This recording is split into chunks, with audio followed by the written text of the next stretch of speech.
YouTube, what it do, loved ones? You know the motto if you can. After the story, go over there, hit us with a like, which is the thumbs up, and that'll let us know we kicking our stuff.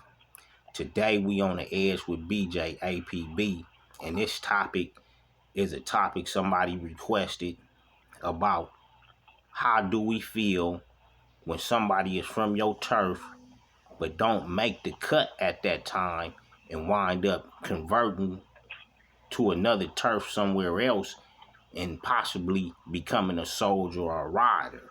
How do we feel about that, and what occurred to bring them situations about?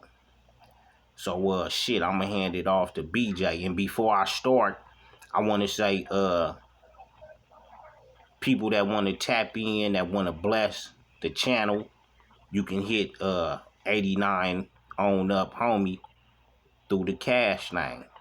And I'm gonna let BJ go on and push his thing on the topic. Go ahead, OG. All right. Well, first of all, peace and blessings to all of y'all out there. And today's topic is about why some homies be switching hoods and stuff like that. Well, from my experience, you know what I mean? Sometimes people that don't have like relatives from the hood or cousins or whatever, big brothers, sisters, or whatever from the turf, sometimes they have a tendency to think everyone is against them. And when something happens, the first thing they do is run. You know, for an example, I had a homie that we was sitting on 127th one day, and we didn't have no cigarettes. He was one of the little homies. I met him when I got on the Y. And the homie Hotmate pull up. When Hotmate pull up, I know Hotmate got some humps, which is Camel cigarettes. So I go over to the car and reach in his sun visor, and I just grab me one and fire it up. And me and him talking, and I walk off and go sit down. When I go sit down, the little homie, he see me do it, so he gonna do it. When he gonna do it, the homie tell him like, "Blood, you better put my bigger wrist back down and shit." You know what I mean? The little homie, like, you know, he seen me do it, so I guess he thought I was punking the homie. He didn't look at it as me and the homie got a tighter relationship. So he took the cigarette and went sat down and smoked anyway. So the homie hollered and get out the car. When he get out the car, the little homie stand up. I'm thinking they finna choke him. The homie hollering, sock him in the mouth and break the cigarette. The fire burned the homie all in the face, and the fire burned hot link on the knuckle. The little homie start hollering and crying and back up behind me. I tell him, like, you know, man, you better get down with him, you know what I mean? Right. So he don't want to get down with Hot Link, so Hot Link walk around me still on him again. He start crying and take off, break up the street, you know what I mean? We laughing about it or whatever, you know what I mean? We're like, damn, you know. Like, damn, there was nothing there, just sock, you know what I mean? Get down with it. So later on, I say about like 2 or 3 weeks later, I'm walking from the liquor store. I'm walking down San Pedro and shit. I done went up there, got something to drink. I'm walking down San Pedro. As soon as I get to my block, a car pull up. They pull up. The same little homie driving it. But he ain't got on the red. He got on blue now. He tell me what that nutty block crib like. I started laughing at him. You know, I'm thinking he playing. I'm not knowing he's serious. I'm thinking he playing. I'm like, man, quit playing. Man, get your motherfucking ass out the car. He get out the car. He got on blue chucks and blue strings. So now I recognize that he's serious. I get to getting at him. I'm like, Blood, what the fuck is wrong with you? I'm like, man, you let that shit run you off and shit. That's all you do is get out with it. He tell me, like, you know, the homie had no business putting his hands on him and this and that. So I told him, I said, so You went over there, you got these dudes in the car with you, you was gonna kill me? He had a smirk on his face, but they sitting in the car with, he got some nutty. This call and your telephone number will be monitored and recorded. I was like, you was gonna kill me because I wasn't gonna fight your battle. I don't understand that one. So he hugged me and like, big homie, what you do. I told him, man, get from over here, man. Don't be bringing these dudes over my house, because now we standing in front of my house. I said, man, don't bringing these dudes over my house. What the fuck from over here? So he jumped back in the car, he throw it up to me and get on. About another week later, he come through and knock on some homies. He come through, knock on some homies and holler out nutty. And had us getting into it with the nutties for a second when we don't be going way down there, you know what I mean? So I was like, damn, what all that, to me it was like foolish. It was stupid, you know what I mean? I didn't understand why he turned, you know what I mean?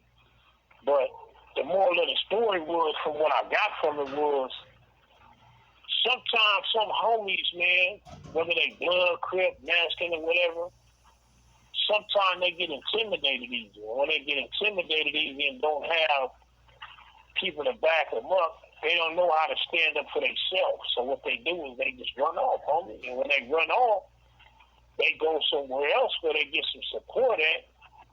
They be feeling some type of way because we know their secrets.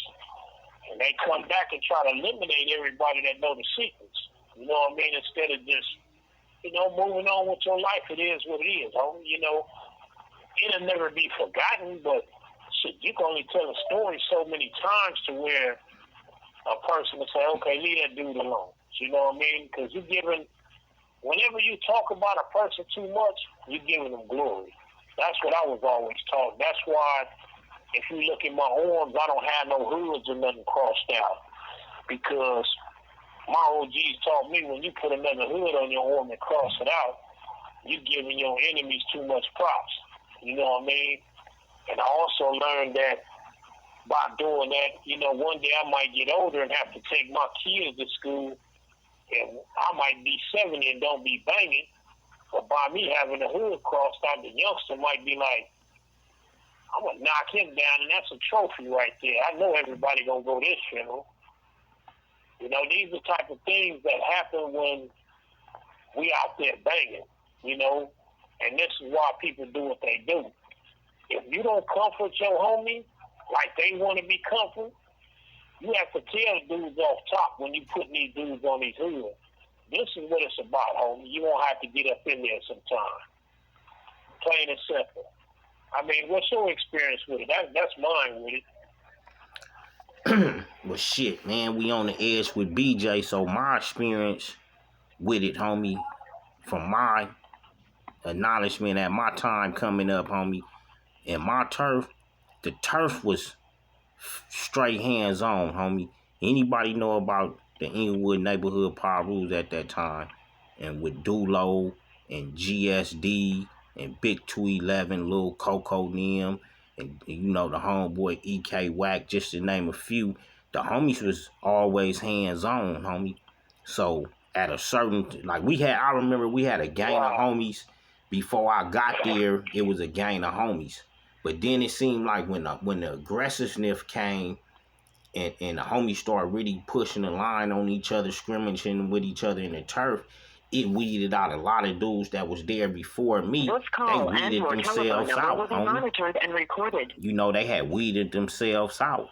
And then a lot of dudes the homies that really got on their bumpers, they wind up turning different hoods, homie. Because a lot of dudes, homie, it's like Superman with kryptonite, homie. A lot of dudes join these hoods and they don't want to fight niggas that they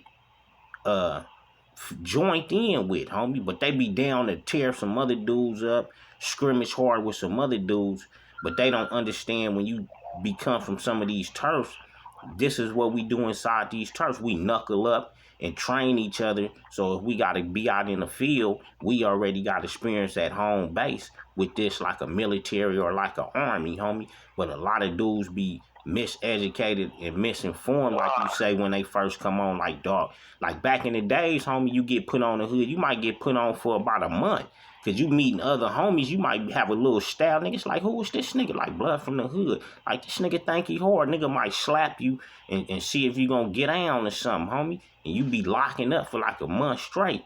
But these generations, a nigga get put on by a flunky, a junkie or something, and weasel his way on in, or he might be a soldier and come on in. But but shit, it's easy, homie, than what it used to be. So that's what made a lot of niggas not make the cut, because it was a lot of hands on, homie. But yeah, I do regret a lot of dudes that came through the neighborhood, and then you see them later on from somewhere else banged out. But I don't look at none of them dudes like a punk or none of that shit. It was just at that time and era when niggas was joining these gangs. Some dudes was coming from broken homes and all kind of shit. And like my homeboy LSD told me, sometimes we don't look in deep to, like, you know, what's going on with one another, homie. We'll judge the physical character as one another straight, instead of asking, homie, what's bothering you? What's wrong? So when we don't do that, we misinformed on one another. We don't know if a homie came from a broken home, a homegirl came from a broken home. So when this abuse in the hood come along with that, but it's training, they look at it like abuse, homie, and go somewhere else, like you said, and get comfort and get loved, homie. But back in them days, it was so strict, a nigga couldn't show no weakness, and none of that shit, homie. Nigga couldn't even have a name damn near like a Crip back in the days and shit, cause a homie a Trip, niggas a Trip, like niggas from Rips name that. So it was real structured and disciplined back then, homie. And that's what made dudes either turn other blood hoods and other Rip hoods. And then some niggas just turn hoods because my hood might not be blooding like the next hood is blood and vicious, homie. Niggas might be laid back, not really getting cracking over here or none of that shit. But I get to hanging in the anthems, I get to hanging in the swans or the bebops or something, and the homies getting cracking, and a nigga just convert on that, on some gangsterism. You know, nigga wasn't no buster or nothing. A nigga just tell you, nigga, it's a lot of niggas that tell you, like, nigga, that the hood really wasn't moving like that. Nigga, I came over here. Nigga, it was a crew of niggas I knew, and we just kept it going over here, homie. So that's just my analysis on that shit, homie. I'm going to hand it back off to you, BJ. Right. And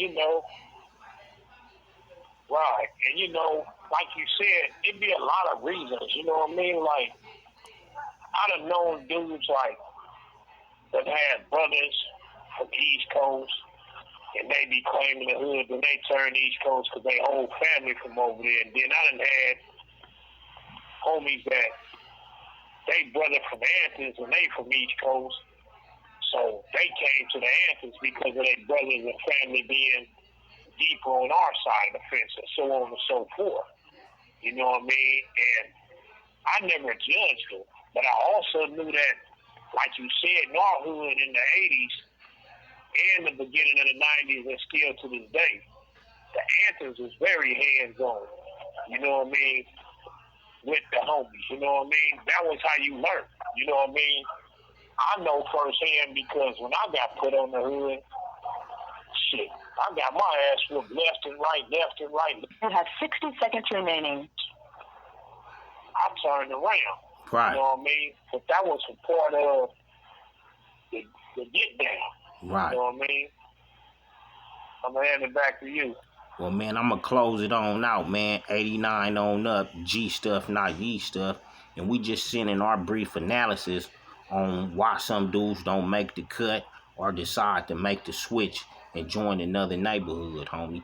So we out into the next get down, man. Don't forget, if you feel you want to bless us, you know what I'm saying, you can hit 89 on up. And BJ, what's yours real quick? Mine is Sylvana Barnett. You can hand it off to him. You got to spell it out to him. It's a capital S and a capital B on the last name. Okay. S-I-L-V-A-N-A, capital B. Sylvia Barnett. And mine is 89 on up, homie, on the cash get down, man. Good looking out and appreciate everybody that be tapping in.